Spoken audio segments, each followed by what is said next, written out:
Siloam Mission serves 3 meals a day to hundreds. There's space at night for 140 people. Now, they won't face judgment and questions at the door about their sobriety. Instead, the only thing that matters is how they treat others. I think it's somewhat of a great idea because you know what, it teaches people that they got to live with what person they are, like whether they're on alcohol or drugs. Everybody is welcome, including people that are using substances, so long as they can live into the behavioral code. That code? Be safe, respectful, and focused on a person's needs. This really eliminates barriers for service for folks, but also is more just. We've had people in the past who are using substances who are lovely and caring and want to clean up after their neighbor, and people who are sober who are looking to create arguments.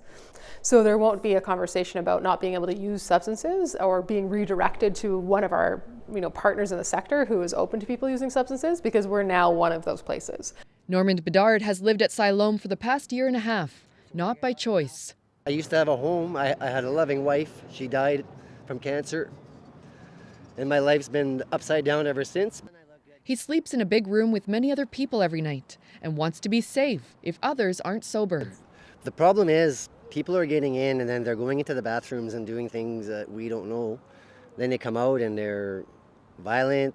I don't see it as any problem, as long as it doesn't turn into a big nightclub thing or something, you know. Blaikie Whitecloud says levels of violence have actually decreased under the new model.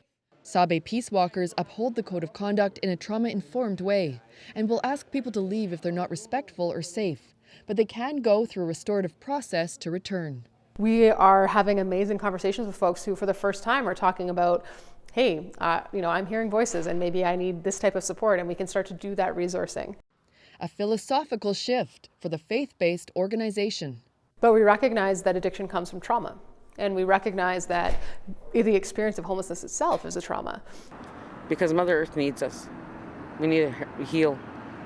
The only way it's going to happen is if we start getting along and teaching each other how to get along. Yeah. I hope it's going to get better. I feel it is. Erin Broman, CBC News, Winnipeg.